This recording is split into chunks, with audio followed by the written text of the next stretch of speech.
Hi everyone, so welcome back to this series. So this is episode 2 of the Participatory Ponderments as part of the Modern Fatigue Virtual Exhibition. So for today's episode, we have a very special guest. We have Andrea over here. Hello. Hi, I'm Andrea. So share a little bit more about yourself. Yeah. So my name is Andrea. I'm from the UK. I've been living in Singapore for 1 year.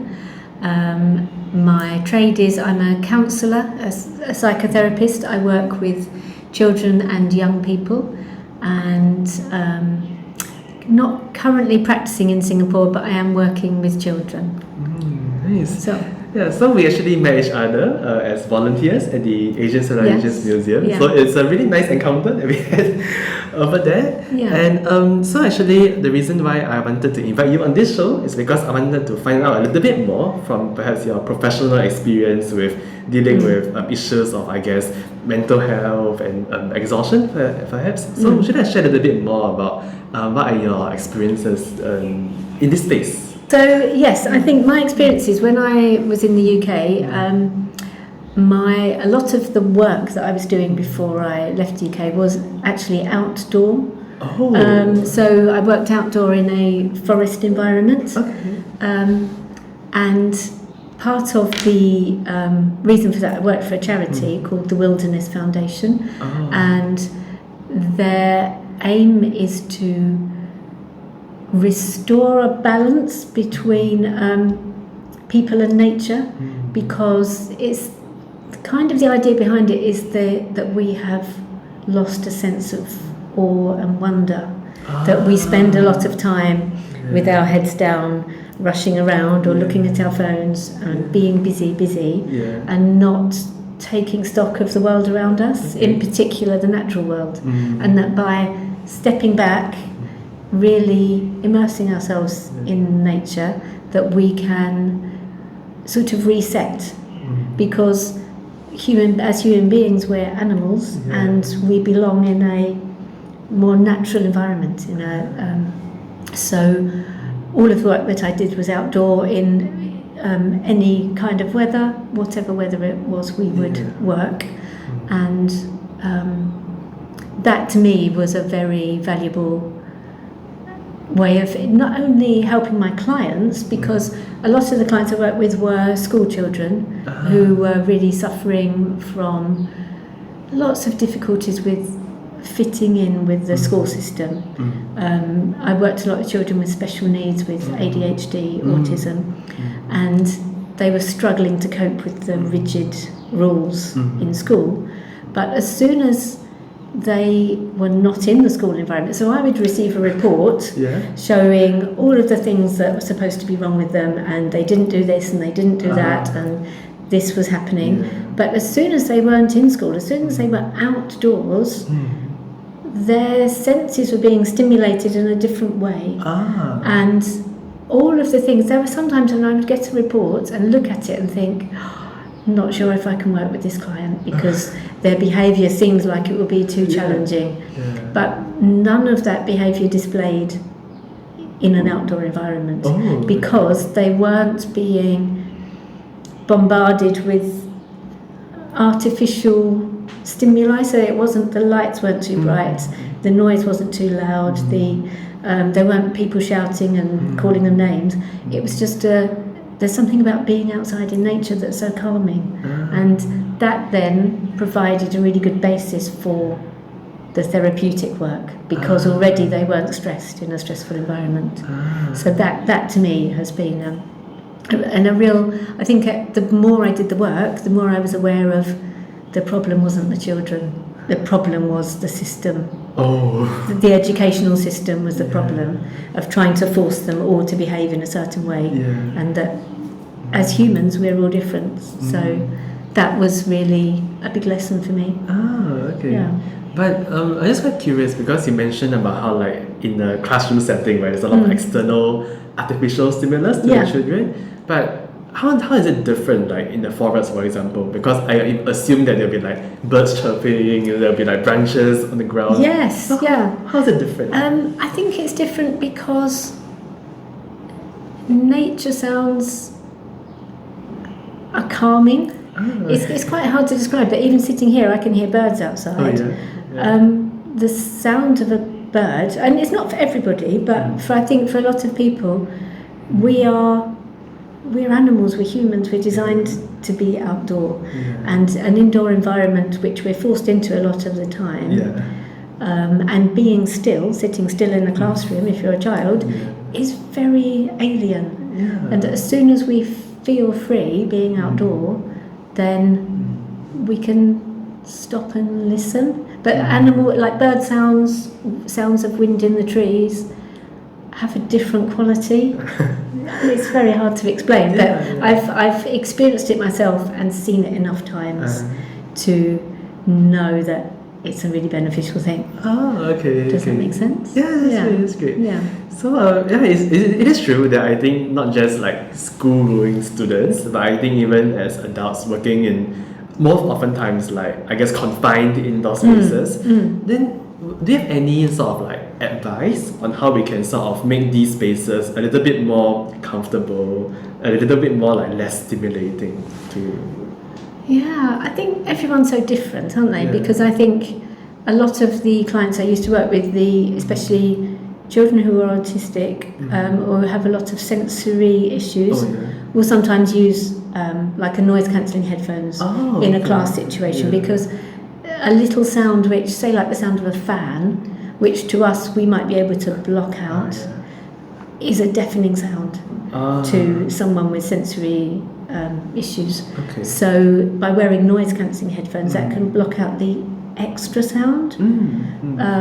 It's an individual thing, I suppose. So lots of things. There's been some studies that have shown that even looking at pictures of trees can have a calming effect, so that it can lower the blood pressure and reduce stress. And obviously if you can see a tree, like I can see trees out the window here, that can help just to bring down the sort of heightened stress. And I think that in Singapore we're surrounded, there's a lot of greenery. I think that the way Singapore has been planned with lots of greenery, lots of trees, is fascinating, because I think there's that acknowledgement from the start that this is needed, people need this. So I think that it's an important thing as humans that we need, but we don't always realise. And have a picture of trees on your screensaver, so you can just look at that to calm yourself down when you're working. Sure. It's really nice. I think a lot of what we have discussed so far is really getting in touch with nature, the natural world, as a way to, I guess, sort of mediate the sort of stresses that we might face, right, in the workplace, in school. And I think another question that I want to ask you is that, coming from the UK and living in Singapore for about a year, so to this whole broader idea of the modern fatigue, right? How do you say, like, I guess, any sort of similarities or differences that you observe in these two societies, right? In terms of how people grapple with the sort of exhaustion that they face from the work, their lives. Like, do you have any observations that you like to share? I think that Singapore, of what I know and what I've observed and heard people talk about, the Singapore work life seems very stressful. People seem to work very long hours. I think longer hours than people that I know in the UK. And I have observed that, and I think a lot of it is because Singapore is a very safe society, so people can walk around with their phones and not have them stolen, which it's not everywhere in the UK, but there's parts of UK where you'd have to be more careful. So people don't walk around on their phones, but in Singapore, it astonished me when I first got here how everyone's on their phone when they walk along the road. And for me, because obviously it's a new place, I'm looking around and taking everything in and working at where I am, but it's alien to me to walk along staring at a phone, because it doesn't make... It's not something I've ever done, because it wouldn't be a safe thing to do.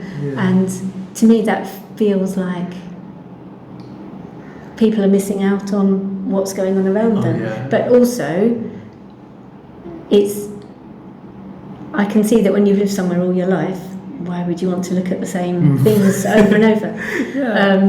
So, and to me, it feels like people are de-stressing, that they've had a really rough day, and what they want to do is watch something on Netflix that takes their mind off of how stressful their day's been. So that is a huge difference I've really noticed. But at the same time, although people seem to be more stressed in their jobs, people are quite laid back. So London is really busy. So if you walk around in London, people walk very fast. And if you're in someone's way, they will tell you, and not necessarily politely ask you to move. And there'll be, London feels more stressed. Whereas Singapore, and obviously it's hot, so you don't walk around so fast. But people are just kind of quite chill and quite laid back in lots of ways, and so friendly and polite. And if you stand on the wrong side of the escalator on the MRT, nobody would complain. Whereas in London, you would know that you would. So it's very different. Sort of that the work. From everything I've heard, the work thing seems to be all-consuming here. It's such a big thing, and so hard to keep up and with the amount of work. And for students as well, I've really seen that just how much, very different. Nice to hear that. So it is true, because I was in London a couple months back. I lived there for 6 weeks, and the fact is I actually saw someone's phone that got stolen right in front of me. Oh, you did? Yeah. It was so scary. And the worst thing was the person's phone who got stolen was a local, like a British guy. So I was like, wow, like they are not just hunting for the tourists, they're actually no, it's just anybody. So I remember when I was in London, I did not dare to use my phone that much. So it's like I kind of know where I'm at. So when I alight at the stop, I'll just look at the signs and just figure my way around. I think maybe as a Singaporean, when I visited London, I never really thought of the British as like people who are impolite. I just feel like they're more vocal about their frustrations. They're like, just get out of the way or something like that. I did it before. Or like people entering the tube, just shoving people in. I think it happens. So it's, I guess, like the sort of infrastructure that we have, I think in London and in Singapore, kind of similar, the sort of urban structures that we have. But I think really, I guess the cultural differences do shape the way that we interact with people a lot. So I think Singaporeans are so polite compared to I don't think all Singaporeans are. No, but certainly the Singaporeans I've encountered have been very polite, overall compared to people in UK. And that's not, I know lots of polite people in the UK as well. Right. So so maybe now we can dive a little bit more into the modern fatigue virtual exhibition I'm talking about. So maybe as a quick recap to everyone watching this right now, is sort of like a mini exhibition that I'm putting up based on the works I've encountered, in Singapore or when I was away in Europe, looking at different artworks and how they inspired me, and to look a little bit more about how the idea of fatigue, especially in the modern context, right, where we see a sort of different form of exhaustion that people have. So that is not to say that only people of the modern era are exhausted. I'm pretty sure back then people who were in the cavemen, for example, the fatigue of hunting for food for themselves, right? I think we can safely say that there is a really big shift in the way that this sort of fatigue has manifested itself, and the way that we live with this fatigue, the way we respond or to go around this sort of exhaustion that we face. So for this mini exhibition that I've kind of put the works together to give us different alternative approaches and perspectives to make it adopt in understanding this idea of fatigue. So maybe would you like to share with us any artworks that really caught your eye? So what happened is I actually sent Andrea like a list of the artworks that I'm planning to incorporate, and I think there were some works that really spoke to you. Would you like to share? There were. The Seurat painting, which is one I think I've looked at it thousands of times. It's in the National Gallery, and the National Gallery is free. So whenever I go up to London, I always go in and look at some of my favourite paintings. And that one, every time you look at it, you see something new. And the way it's the way it's been painted, that you can look at it close up and see the detail of each brush stroke, and then as you stand back, just the scene itself, which at first looks very idyllic, but then also isn't. you know, with a sort of a hint in the background of smoke from factories. And it has that sort of two sides, that these are poor people on their one day off enjoying time by the water. Whereas the first glance of it kind of looks like everyone's having a nice picnic, but it's there's more to it the more you look. So that one attracts me because of its familiarity. I see. And I think like it's really interesting because the reason why I chose this work as one of the introductory pieces also is because I think it is really through this work which this whole term of the modern fatigue really came to me, where we talk about, like you said, the smoke from the factories in the background, right, which kind of underlies a lot of the sort of industrialization and its effects on the mental health of its people. And because I came across this work on a sort of field trip with my professor from UCL, and one thing he pointed out was also, like you said, the sort of income disparity, right, of like the working class and the upper class, right. So actually, if we see over here, we look at a boat. I can see like the French flag, and we see people like this gentleman with a top hat also. So it's also interesting how like the fashion that they adopt is different. So we see the hats that these people were wearing versus like the sort of hat that the gentleman is wearing, and that they are in a sense heading off to the other sort of island, the other side of this river, which is kind of sort of like a private resort where they get to enjoy their life. And I think this painting does also shows like the wider societal concerns, right, of like and I think even the people, that the person in the foreground, the slump of his shoulders, he's exhausted. And people are lying down on the grass, and they're sort of passive, I suppose, in the scene, that they're just resting on a day off rather than the people in the boat are upright and looking around and enjoying their trip on the water. And I think you also pointed out to us about the pointillism technique that was used over here, which actually, like, I will insert like a close up on this video, but like actually Seurat, this artist, he used a lot of points, like dots, right, of different colors, and they're sort of very repetitive, sort of mechanized way of doing art, right, which also speaks to the whole idea of industrialization, where like sort of the human life, we're kind of like forced into this. I mean, maybe not now, but in this time period, right, in the 1880s, right, in France, where we see this sort of like people entering like the manufacturing industry, doing repetitive work, and even on the days off, they can't completely relaxed. No, and I think something about him just doing the same thing over and over and over again with his brush, dipping it in. It's fascinating to imagine that process. And it's not comparing it to working in a factory, but it's still it'd be interesting to be inside his mind to know what he was thinking when he was doing that.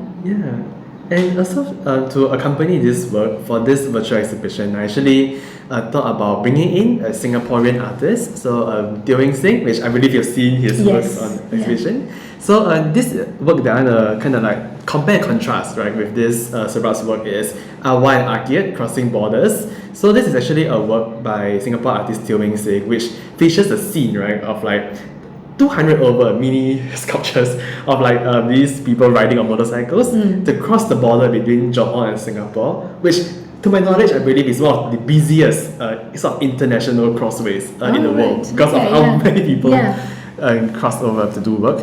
And I think like this really kind of shows to me like the sort of the congestion, right, traffic congestion, but also I guess metaphorically the congestion of like human mind, of like, you know, the hustle culture of working non-stop, right, to feed for yourself or your own goals and achievements. And I think the sort of repetition of the sculptures that we see here does relate to the sort of pointillist approach that Seurat used, which is something that I really want to explore a little bit more for this. Because I think, or I'm guessing, the process of casting these figures that are all apparently identical and then finishing them and placing them had a similar feeling. It's hard to tell, but I think you had something to say, right, about the golden figure that you see. Yes, so the way these figures are displayed in the picture that you've shown me, that golden figure stands out because on the surface they're all the same. But this one has got a light shining, the golden one, that to me it's got a hint of an inner life for this person, that maybe they're not as ground down by their circumstances, or maybe they're just different, but on the outside they appear to be the same, because externally every figure is the same, but this one's golden, and maybe they're a little bit subversive, maybe they are different in the way they see the world, and that one just attracts me. And they're packed in, that one is packed in amongst all of the other ones. He's not out front leading, he's still in amongst, when I'm saying he, but they are still in the middle of all of the others. But they're different, and I like that, because that's the one I'm interested in. I'd like to know about that one. That's cool. I think that, I guess, a word that really resonates with this idea is the idea of sonder, where like we look at, we realize that the people around us also have their own individual lives that they're living. So I think oftentimes we always see ourselves as the main character of our own lives. But it is always interesting to, like, I guess, learn a little bit more about the stories, the lived experiences of other people. Right? So it's really nice. And I think on this topic about like pointillism and impressionist works, I think you have a work that you really want to share with us, Van Gogh's work. Oh yes, I do. Yes. So this is this was not included in this set of artworks, but I think Andrea really wanted to share with us. Yeah. So this one is by Van Gogh, which I saw in a museum in Amsterdam, and this painting moved me so much that I cried when I looked at it. And my son, who was 15 at the time, could not understand why I was crying. And to be honest, I don't really know why I was crying, but there was a bit of me that almost felt like I was feeling what he was feeling when he painted it. And I think the similarity is not similarity, because this isn't a pointillist picture, but the very obvious brushstrokes that I love about Van Gogh's work, where they just pick out detail but blend to form a whole, which is a similar type of thing to to the Seurat. I think something really interesting that you pointed out to me was that if you notice along the edge, right, because we are saying how like Van Gogh used to live in an asylum, right? Yes, this was painted when he was in an asylum. Yes. And I think one thing that really, which I didn't notice on first glance of this work, was that he kind of drew the wall, the sort of border of like the asylum that he's in. And I think that also does speak, I guess, more metaphorically of like the life as a modern subject in this modern world, right? Of like we do feel confined, restricted by certain sort of societal norms, expectations that we all face. And I think one thing I really love about this work is also the use of trees, because I don't think we really see trees like this in most of Van Gogh's works. No, I'm not these type of trees. Type of trees, because again, he painted a lot of his work in the south of France with a different type of tree. But it goes back a bit, I suppose, to what I was saying earlier about the beauty in nature. That here he was really suffering. He was in an asylum for people who were mentally ill, really suffering, but he could still see all this beauty around him in nature. And there are human figures in here, but they're small, they're hard to spot, they're incidental in a way to the main thing, which is these beautiful trees. I think it's really nice that I guess you kind of point to us the sort of the beauty in the mundane, I guess in scenes that perhaps we take for granted, right? Like trees and nature. And I think one thing that you really I guess help bring to the table is also the idea of like the sort of affective responses that you have to art. I think one reason why we really want to focus on artworks in this project is because I see that art has the impact, art has the influence to kind of like really shape the way you see the world. And I think it's really nice, I'm really happy to see that this work really did leave a pretty lasting impact on you. Yes. How you look at art. And there are other paintings which are similar. That there's paintings which they're on permanent display in galleries in London, and I sometimes just used to like going to just look at them, and then it would feel like my day was better just from looking at them. And I think it's a powerful thing to, because when I looked at that, I felt something, and I don't know, he was feeling something when he painted that. Of course. And those feelings are there, and that, I don't think I feel the same feelings, but it's brought up something for me, and that to me is powerful. And that's hundreds of years ago, or 150 years ago, and I can still feel that, and that's the power of art. That these things will resonate. The things that are being made now will resonate with people in the future, and would resonate with people from the past if they could have seen them. Of course. And I think like it also does, I guess art could act as a way to I guess encourage more contemplation from people, because you were mentioning how like those Singaporeans are also glued to our phones. We kind of like sort of drown out everything that we see around us. But I think the thing about art is that it kind of forces you to really look deeper, to really kind of like really emotionally engage with the works, which I think is something that's so powerful about art. Yes, and I think some paintings, certainly I have looked at some paintings and thought, that one's a bit boring. And we can't react the same way to all pictures or all art, but some things need a lot of looking at. And you don't have to understand it, but you can just either feel it or get something from it. Because I think that for an ordinary person like me who doesn't really know anything about art, I can only go by what I like or don't like, and what I feel or don't feel. And some paintings I can just look at and just go, this doesn't do anything for me, but other things just stop me in my tracks, and that.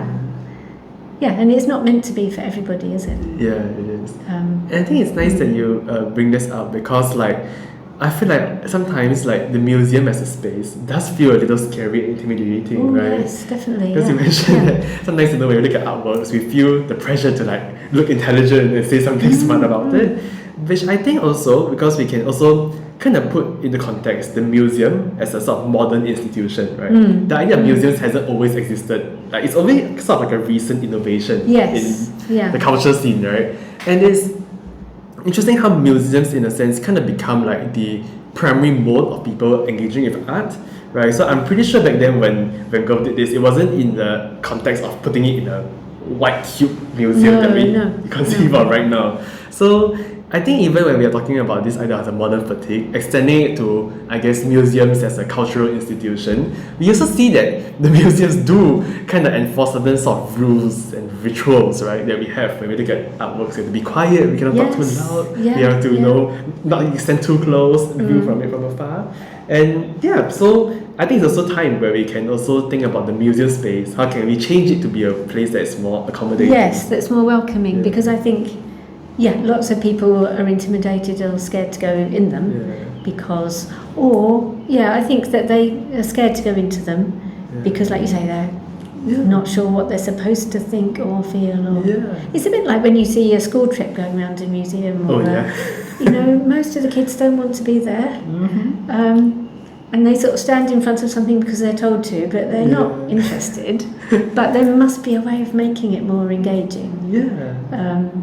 And I think museums could do more to make art more accessible and more, or less intimidating. I think that's what it is. I think like as both of us as volunteers at the museum, I think we are kind of playing a small role in definitely. I think so. And even like even like this podcast also was inspired by the idea of making art more accessible to people. For someone who knows close to nothing about art, we can always make it as a way to like inspire them to look at art in a different way, which I think is something that most museums and schools would not necessarily do that. Everything seems like behind a wall of theory and and I think in school it's today we're looking at this artist because that's what the curriculum says, and we've got to cover this, and now that's ticked off. And it's not a case of there's no space to talk about how you feel about the painting. So I think that, there's a lot could be done to... but then I think there's also... we talked earlier about how in Singapore we're surrounded by art. We don't always see it. There are so many sculptures in unexpected places when you're walking in a park, or there's murals on walls, and there's the blocks are painted bright colours. The MRT stations. Yeah, MRT stations have artworks. Even the design. I mean, the design of a lot of the stations is thought has gone into it to make them beautiful places rather than just utilitarian. And we don't always see that because it's there every day. So kind of like, I guess, paying attention to the small details of our surroundings. Yes, I think so. And I think probably because I am new to Singapore, I see it differently, because to me everything is fascinating. And actually when I first came here, it was almost too much new information because everything was new. I didn't know my way around, and every time I went somewhere, everything was different. I couldn't work out. All the buildings looked the same, so I couldn't work out where I was going. But then that was, for me, the noticing the small things helped me to orient myself. Like that particular tree is on the junction, I need to turn right, or something like that. Because to me, all the buildings on the junction look the same. So there was lots of little things like that. And I still, I'm an outsider to Singapore, so everything is interesting, which in the UK, when I went back a few weeks ago, there's lots of things I didn't see because to me they're just normal. So I think that helps being on the outside. Because I remember when I was in London, like downtown London, we also see a lot of public sculptures around. Yes, there are. Especially, I think near those like commercial areas where like those offices are. So you see a huge sculpture around. Yes, because there's lots in Singapore in the CBD. There's loads of them. But they're there. But they tend to be there. But they're not so many when you get further out. But then even the parks have some, don't they? There's different ones.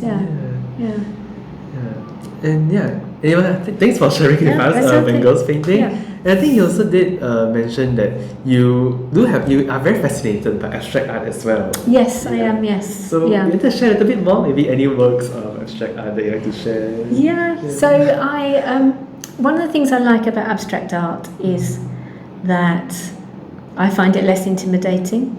So looking at obviously most of the art that I've seen is European because I've grown up in Europe.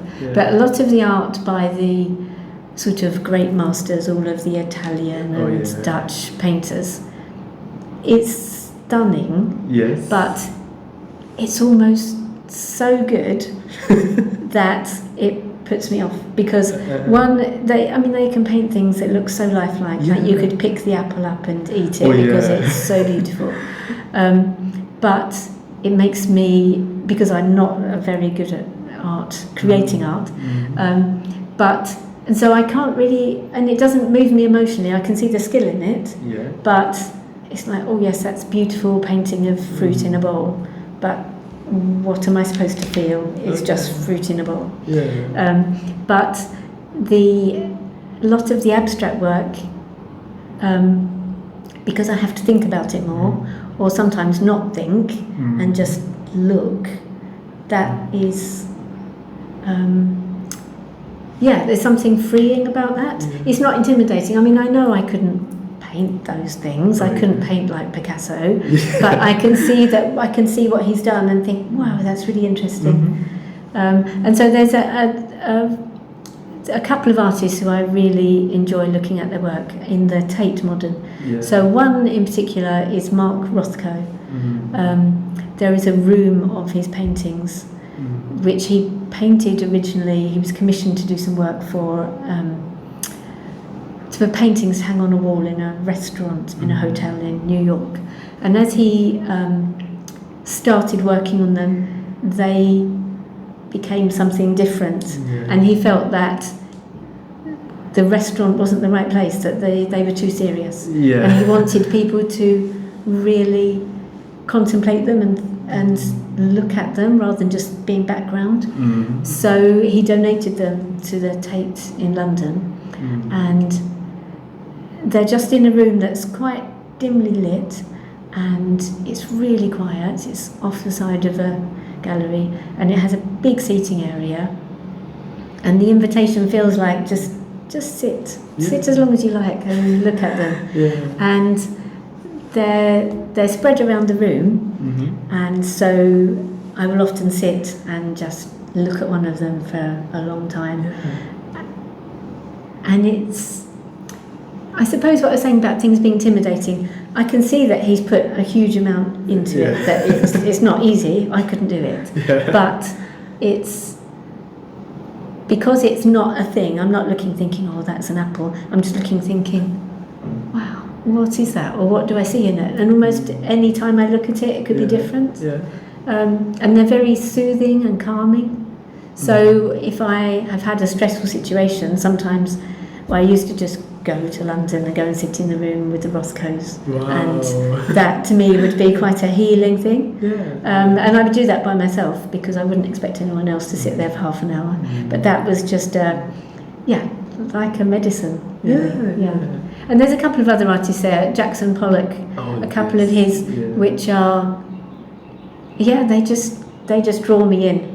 The movement and the fluidity in them, and just there's so much there, and a lot of his work was criticised or has been criticised. Anyone can do that, that's so easy, but it's, I'm sure it's not, that's not so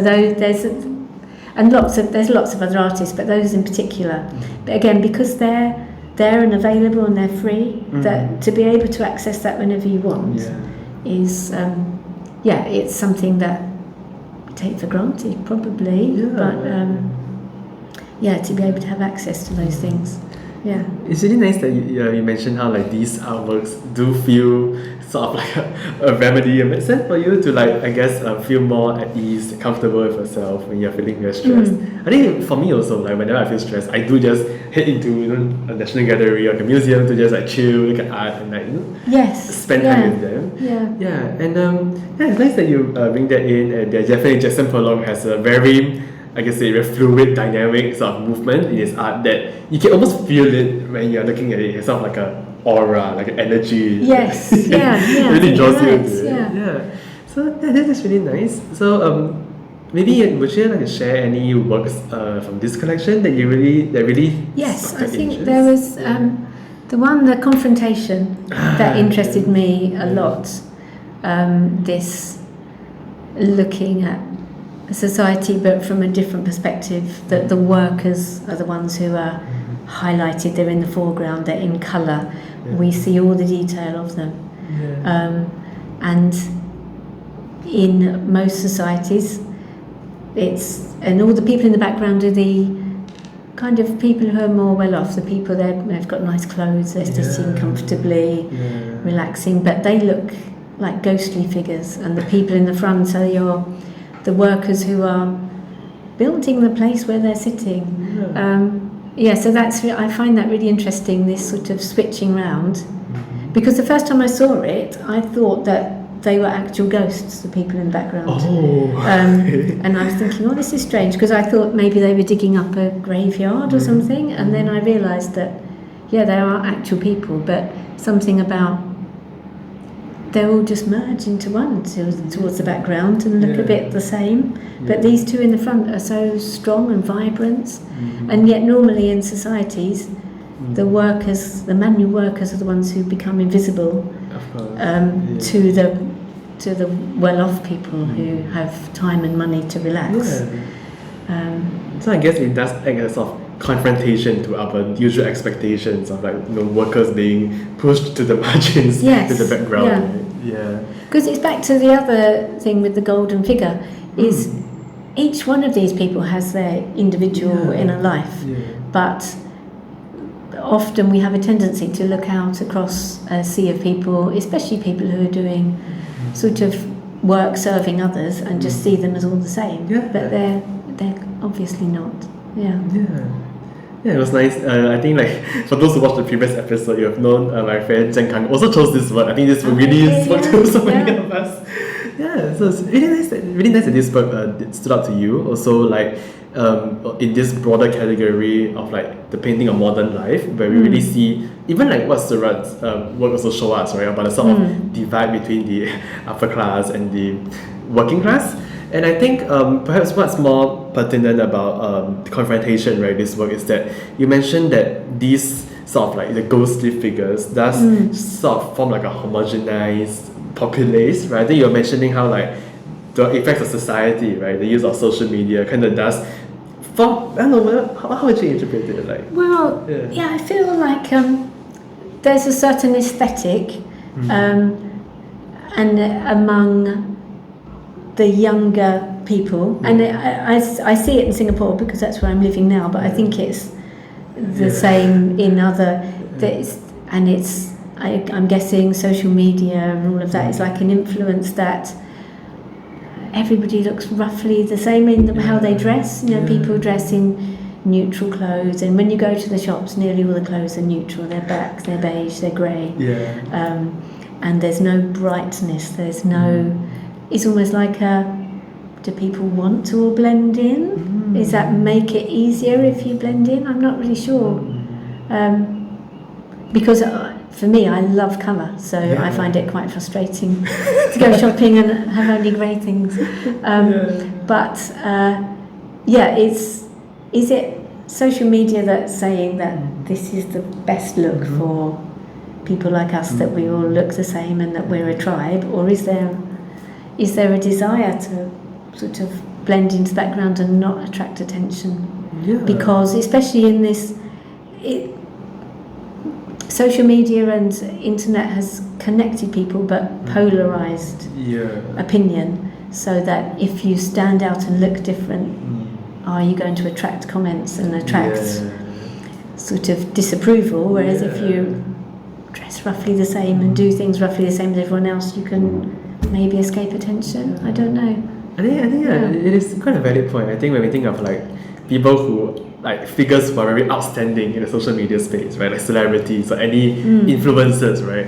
I think like definitely they will attract positive comments, right? People are like, wow, you're so amazing. But I think it's inevitable that they receive negative feedback from time to time. It's just it comes to society, you know, when like if everyone else all looks the same, and like if a few people stand out, they will definitely receive any form of commentary. And that, you know, you've got to be brave if you're choosing to do that. And so by blending in and looking roughly the same, that makes it takes one stress out of your life, I suppose. One thing that it does sort of like represents the sort of the fatigue, right, of the people trying to like, how do I want to present the image of myself, right, in a society where everyone is conforming to a certain aesthetic.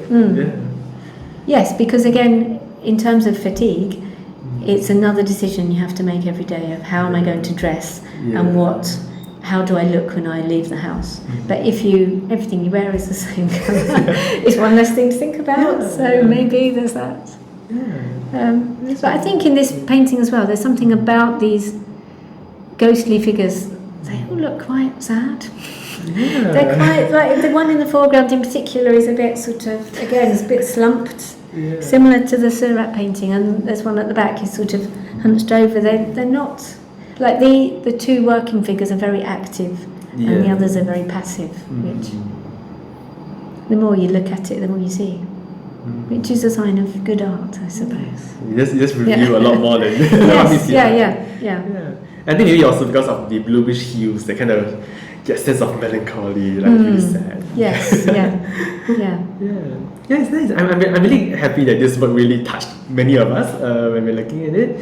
Maybe one or two more concluding works that you'd like to share? Yes, I'm interested in the Bliss at the cliff's edge. Okay, because that to me, when I was first looking through the pictures, attracted me from the colour because it's got some nice bright red. But then when you look at it, it's quite sinister and very depressing, really. I think, and it is, I think when you, like I've read about it, and it's this idea of the climate crisis. This romanticisation of it, and people just thinking, let's carry on as normal.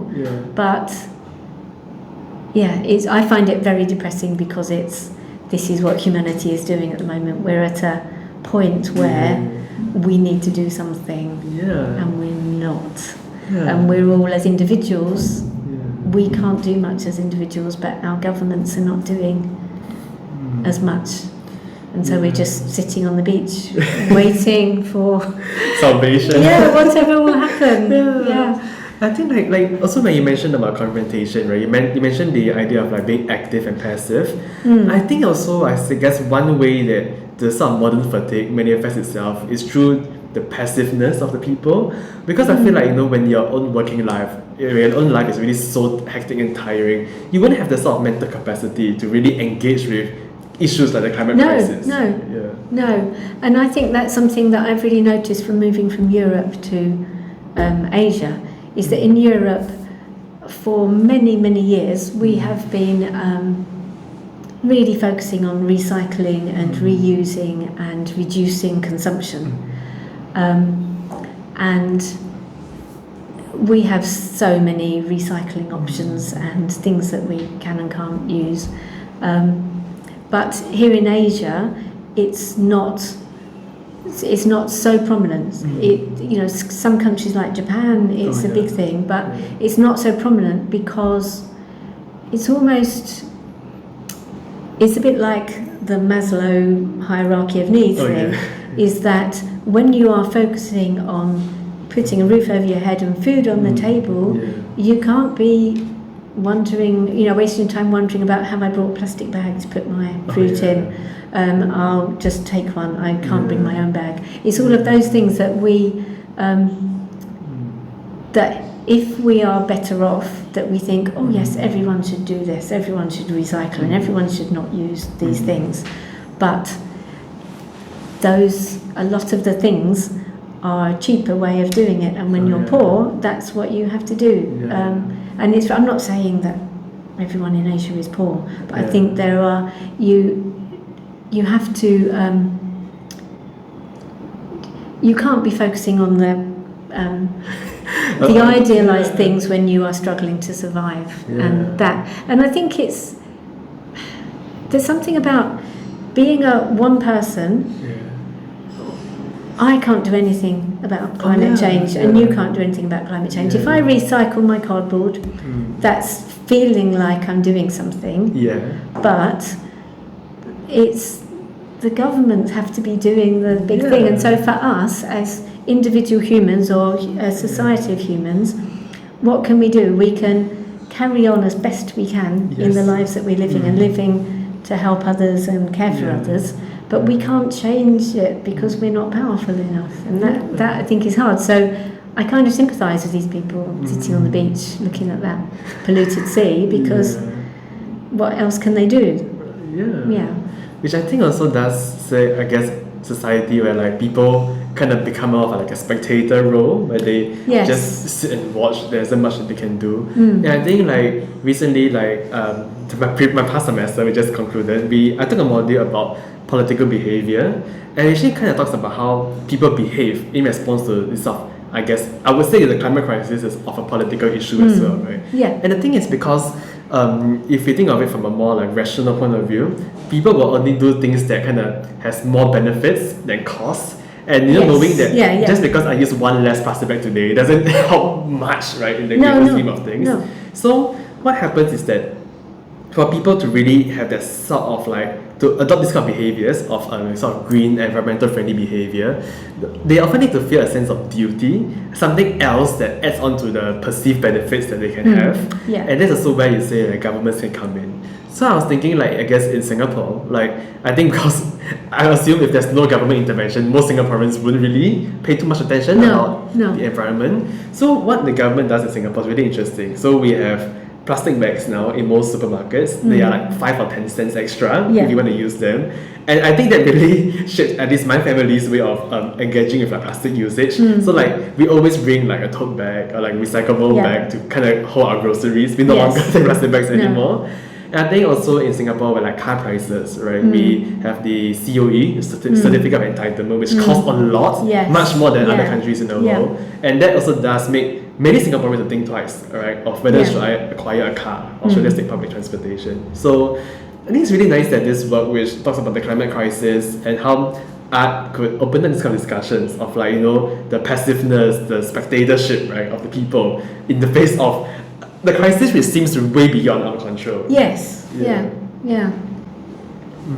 interesting. Yeah. Okay, so maybe to conclude, any one final work do you want to share about? There's one stands out for me is the Judy Chicago one, because as a therapist, there's so much pain. There's so much pain there in those paintings, and I think this that I love the fact that as a feminist, she has looked at men's pain, because there's something about it's the system that is wrong. The patriarchal system doesn't work for anybody, and the fact that she has chosen to look at that, even though she could have gone down the route of the early feminists of seeing men as the enemy, but that's no way to address it. But it's actually to accept that the system doesn't work for men and it doesn't work for women. But I find those paintings very hard to look at, because they're just so tortured. The people look so... Yeah. I think it does speak to the title, right? Disfigured by Power. This whole series of artworks that we see over here. And I think, like you mentioned, like Judy Chicago is one of the, I guess, pioneering and perhaps most influential feminist artists in the US. And I think what you mentioned about how like Chicago's work actually does talk about the idea of how men also suffer from the patriarchal structures of society. Yeah. And I think this also shows the evolution of feminist thought also. So I think what you mentioned about how we see men as the enemies, I think that's perhaps the second wave of feminism in the, I guess, 60s, 70s in the US. Like, women down the streets. It is interesting to see how that as a society, the way we see these issues changed over time. And also, I guess, the idea of modern fatigue, of how like the modern era, it really does shape the way we even conceive and even talk about this sort of ideas of feminism. And it's really nice to see that you as a therapist, like these expressions really stood out to you. Yeah. Yes, I think it is something about inner pain, because even when people come for therapy, even when they're feeling things as terrible as these people are, often it doesn't show on the outside. That is like a expression of real inner turmoil, which I do find very distressing. But would you say, like, as a therapist, is it difficult to, I guess, open up the space for people to be comfortable with sharing their inner feelings? Yes, I mean it is, but it's part of the training, so it's not something that comes overnight. But that's why we train for a long time and have a lot of. I did 150 hours of clinical practice before I went, before I was qualified. So it takes a lot of time, but it's part of learning how to be. Yeah, that's great. So I think that kind of concludes this episode. Okay, so thank you. Are there any final thoughts you'd like to share with everyone? Like any from this whole experience about talking about art, were there any key takeaways or moments that really stood out to you? Well, I think it's been useful only because it's made me rethink and remember as well how I feel about certain works of art. And because the Rothkos, for instance, although they're some of my favourites, I haven't seen them for quite a while, obviously because I'm living here. But it's the National Gallery here. I do go to regularly because it is part of my. It's part of my self-care, if you like, looking at art and engaging with it gets me out of this is what we're doing, and setting aside and thinking. It takes some time just to look and think, and that's really important. That's great. So we have come to the end of this episode. Thank you so much once again for coming on the show. Thanks. And thanks everyone for watching, and we'll see you in the next episode. Okay, bye.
Just like yeah, it's true. Oh my god. All the way here. Oh, it's alright. So let's do it.